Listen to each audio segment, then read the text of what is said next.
It's my glasses.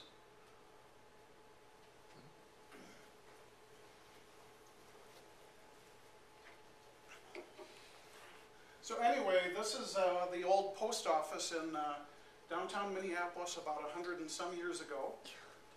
And you can see where the weather observations were taken. And you always had to be properly dressed, I suppose, to take weather observations, even in the middle of winter, I would guess.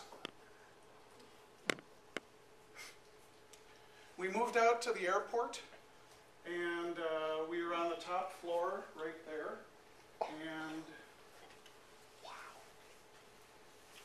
And this is the radar that was installed there in 1960.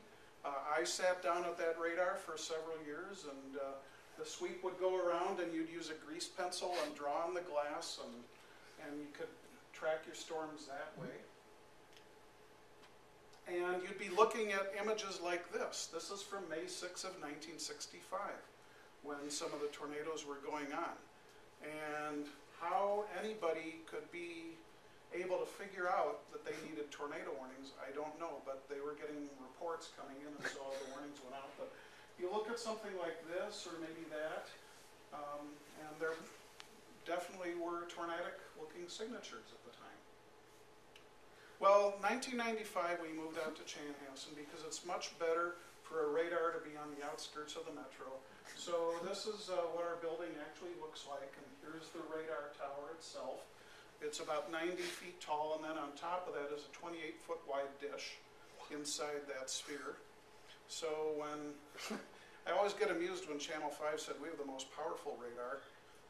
Yeah, but they just have an 8-foot dish. Ours is 28 feet across, so my comeback was, they may have the most powerful radar, but we have the most caring and sensitive radar. But storm spotters are so very important. Even with this fancy radar that we've got, radar is not a tornado detector. It never has been, it never will be. It has to do with beam width issues and how far the storms are from any particular tornado.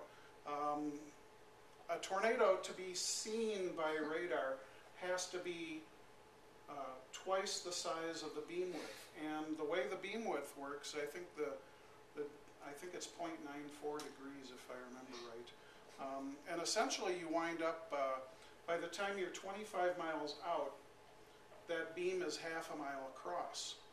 And so you'd have to have a 1-mile tornado 25 miles away for the radar to actually see that tornado. And 50 miles away you'd have to have a 2-mile wide tornado.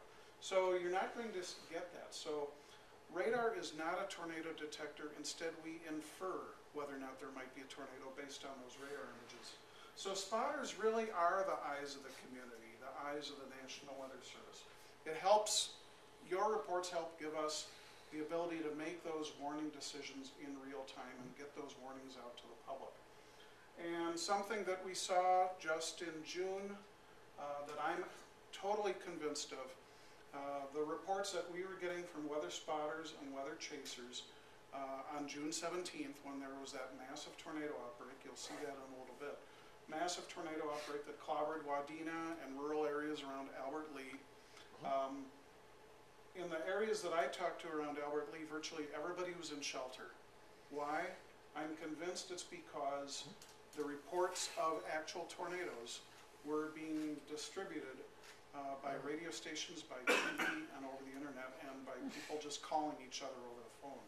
So those spotter reports, in my view, and chaser reports, really did save lives that day. We wound up with 3 fatalities in Minnesota, 3 too many, of course, but given what happened, it could so easily have been much, much worse.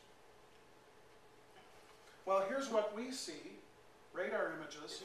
Here's what you as the weather spotter might see.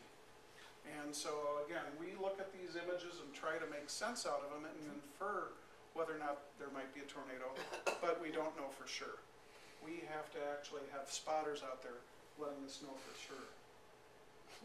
And a good example of this is 1998. This is a radar image from March of 29th. You may remember the day that Comfrey got clobbered, St. Peter got hit, Lee Center, and then Lonsdale, 4 cities plus all sorts of rural areas in between.